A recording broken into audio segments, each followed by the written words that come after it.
One man, one show. Hi, my name is Casper St. James. I was the host of the Zero Budget Talk Show from 2014 to 2016. This is the audio commentary for the first episode, which originally aired September the 18th, 2014, although I believe it was recorded in May of 2014. I remember because we had a staff party afterwards which had a screening of Al Pacino's Serpico. Also, although it was the first episode to air, it was the second episode we shot. The first episode was recorded in March 2014 and never made it to broadcast. Really, this was just a reshoot. That first episode, we had the same guests, the same talking points, the same throw the coaster into the clog game. We were lucky. The ubiquitous Melancholy lived in a Winnebago in the parking lot of our studio, and they were rarely ever booked, so they were available on demand. This is a performance of their song Columbia from their album You Only Thought We Were Nice. That album sold, and I want to get this right, exactly 17 copies. All things considered, this song wasn't the worst assault on the ears they ever churned out, but I could just be speaking from comparison bias. Notable too in this recording is the stylistic cinematography of our cameraman Rongo. Fans of the show will no doubt remember his short film, Green Rongos and Tangerine-esque Fruits. I said this wasn't the worst assault on the ears the ubiquitous Melancholy ever made, and to prove it, I'm going to play a recording from their original performance on the unaired pilot, the title track on You Only Thought We Were Nice. Ladies and gentlemen, potential fans, the ubiquitous Melancholy. A 1, 2, 3,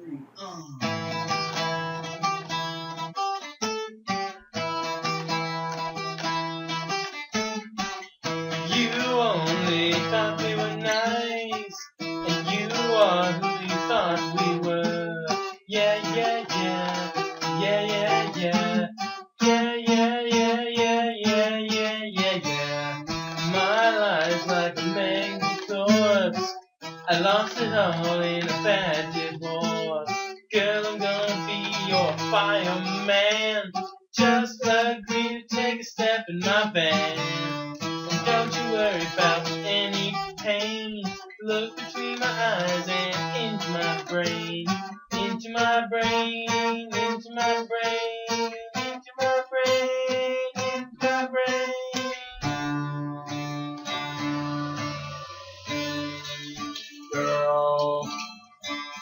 Girl, if you were justice, you'd be blind, blind, blind. Justice is blind, love is blind. Only in blindness can we find perfection. When we are apart, you're still on my mind. The mind, that unfathomable concoction of cosmic soup. Swimming there, I'm swimming with you. Come swim with me, girl.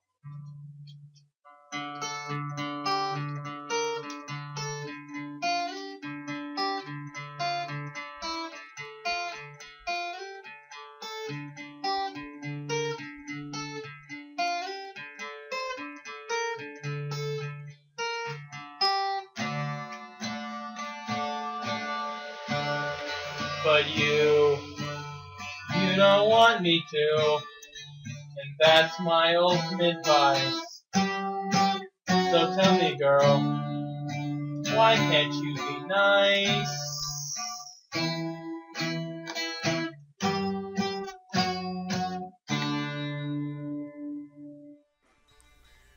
The singer in that recording is Eddie Venus, the leader of the band, and the masked elephant seen playing the tambourine on the performance from this episode. That brings us to the interview. One other notable difference in this episode from the unaired pilot is that in the unaired pilot, the unnamed guitar player and singer on Columbia originally had a root canal scheduled right after the song and couldn't stay, so I was only able to speak with Eddie Venus. In this version, I interview both of them. I'll speak about this interview in a moment, but first I wanted to mention that a lot of people don't know that the Zero Budget Talk Show has a long and storied history. For the sake of time, I'll condense it. It started back in 1993 as the Laugh Budget Variety Hour and was hosted by the clown Giggles Yakovlev. The low ratings, a result of Yakovlev's predilections for shock gore comedy, got the show canceled after a short run. In 1997, the rights were sold to the independent producers Moish and Herschel Littman, my father and uncle respectively. For those of you decrying nepotism, I can assure you I was not their first choice. Their first choice, and the first host under their production, was the rodeo clown Higgsy Boson, who took the show, now called the Zoo Entrance Restriction Ordinance Show, to new heights before admitting himself into the Betty Ford Clinic. They tried out a couple of other hosts before finally giving the reins to me after my exodus from Dateline, which was a whole other ordeal you needn't waste your time on. The new Zero Budget Talk Show was the brainchild of my grandfather, who can be heard in this recording at a table meeting discussing the direction of the new program. Need to get the TV boppers and the bobbing soxes. You get them, you get your demographics, you get your disposable money, you give me the money, you give the money to me. Bingo, bango, Buddha vipers, sing, oh heavenly news. We need the TV boppers. What is Casper up to? Here in the interview, the band discusses their worldview, the theory of the cosmic soup. We're the acolytes of the cosmic soup that we all just float in. And we share in the essence of our audience, of those around us, even the critics. I mean, we're all just the same energy permeating throughout the universe. The ubiquitous melancholy was originally formed by Rongo, who, as mentioned earlier, was the cameraman on the Zero Budget Talk Show. As the story goes, Eddie Venus formed a coup for his removal after some kerfuffle involving the ownership of quinoa. Rongo was so furious he socked all the band members in the face, which, as the urban legend goes, is the genesis of the famous masks the ubiquitous melancholy wears. Maybe some barley. I don't know, just kind of like a melting pot of granary and corn. The Rongo years were marked with wild, hallucinogenic, and rambling musings, which the Eddie Venus-led band rejected in favor of solipsistic and vaguely sexist concept albums. In a moment, no-name guitarist mentions their keyboard player, Michael. The first time I met Michael was after he had been granted parole, which is somewhat foreshadowed here in the typically obscure, ubiquitous, melancholy way. And I can say, as much as I detested Eddie and the other one, Michael was, to appropriate Dickens, the most squeezing, wrenching, grasping, scraping, clutchous, covetous old sinner I ever had the misfortune to meet. In that first encounter, and this is no joke, he stole my wallet, went on to print a 3D mold of my face, which he used to frame me as a serial Molotov cocktail arsonist. Needless to say, it was not a very Merry Christmas for Casper St. James. But fortunately, the next 15 New Years will not be particularly happy for Mr. Michael. But for the ubiquitous melancholy who never miss a chance to exploit publicity, good or bad, they channeled their best Johnny Cash, and I'm afraid this is to be taken very literally. They hired a medium, performed a prison concert which was later pressed on the album The Ubiquitous Melancholy Sings at the Downstate Correctional Facility. We write musical compositions with each other, we eat together, we sleep together, we drink each other's Kool-Aid. I make the Kool-Aid. You're right, you do. Best Kool-Aid in the land. They were so high out of their mind that day. They even tried getting me to drink their Kool-Aid. And what's more disturbing, I think in their heart of hearts they sincerely thought it was a nice gesture. At least if they were con men trying to peddle snake oil, they'd have the dignity of being in on the joke. And that's what's so devastating. They believed this. During the commercial break, they went on and on about how enlightened they were. And so, to convince me, they pulled out a mason jar labeled Kool-Aid. Kool-Aid spelled, as if it matters, Q-U-O-O-L-A-D-E. They explained the name was a misnomer. It was a marketing trick to sell their cosmic soup, which, once ingested, opened up your consciousness to the collective elements of reality. I'm not sure what was in it, but it smelled rancid even next to these two hobos. One thing I can give away is that we're producing a new dubstep track. Okay, well, that is all the time we have for tonight. This interview is over. We are going to cut to commercial break, and when we return, we are going to play some games. I think I was at the end of my tether at this point.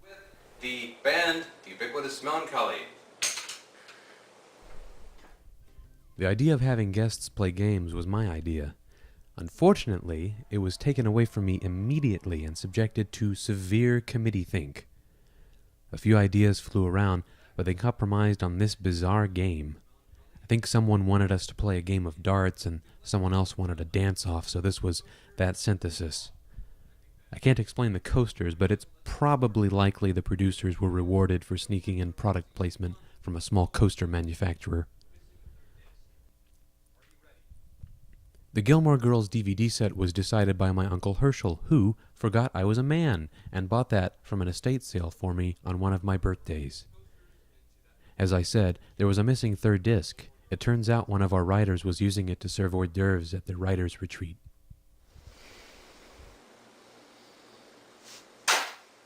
No-named guitarist was chosen because his center of gravity was closer to the center of his body. Eddie was mortified that anyone might know that most of his weight landed on his left side. He used to wear lead-loaded vests under his shirt to compensate. I actually had to sign a non-disclosure agreement which forbade me from mentioning that, but I think it's safe that no one is listening at this point. Okay, well, you actually hit it, which is closer than I ever imagined you would get. Before you throw the third one, I think we would like to ask your partner over there if he has any words of encouragement in this time. Okay. That was the only piece of footage that was used from the original unaired episode.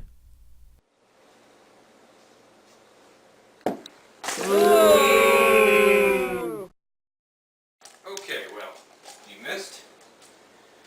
You do not win Gilmore Girls Season 1, but as a consolation prize, here is some Febreze that you and your partner may use to perhaps save some other talk show host from the torture you put me through for half an hour. When we return, we will be closing words. Please do not do that. We will be back. Well, that more or less concludes the first episode of the Zero Budget Talk Show. All that's left are my closing words, and I think I do a decent job describing the experience. It's been almost 2 years since the last episode debuted. Technically the show was never canceled, but it has been on an indefinite hiatus. Several attempts have been made to bring it back, and frankly, my experience on the show has blackballed me from entertainment, and it would be a welcome change of pace if I were able to work again, even on something like the Zero Budget Talk Show. I suppose I should mention Mr. Larry Hargrove before we leave. Larry was my predecessor on the show, and he was convicted of murder and sentenced to death and was put to death shortly after we filmed the second episode. And I guess that's all that really needs to be said. One final thing. Thank you for listening to this audio commentary for the first episode of the Zero Budget Talk Show. Depending on the reaction, we may or may not release more commentaries for episodes 2 and 3 and so on. And as a final last-ditch effort, I make my plea to any producers who may be listening. I am incredibly remorseful for the tumultuous circumstances that led to my removal from Dateline, and the circumstances that forced me onto the Zero Budget Talk Show. Herodotus once said that circumstances rule men, men do not rule circumstances. And having lived through what I've lived through, I can attest to that. Thank you for listening, and have a good rest of your day.